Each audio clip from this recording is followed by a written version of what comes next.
बालेनमाथि जहिले जसरी एट्याक भएको छ नि सर्वत्र, बालेनलाई नास्ता नामुद गर्न जसरी पोलिटिकल पार्टीहरू लाग्नु भएको छ नि, त्यसरी नै लाग्छ नि तपाईँहरूको यो संस्थालाई बिगार्नलाई। हेर्नुहोस् कतिको टोलरेट गर्न सक्नुहुन्छ, त्यो चाहिँ बुझ्नुहोस् न, त्यो चाहिँ बुझ्नु कतिको तपाईँले सहन सक्नुहुन्छ।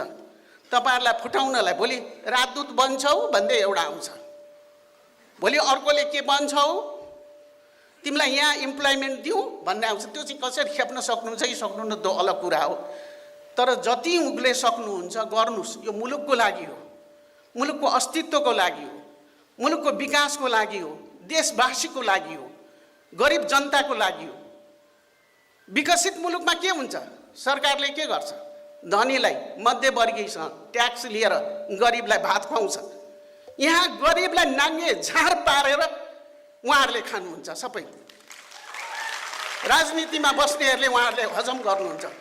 बालेनमाथि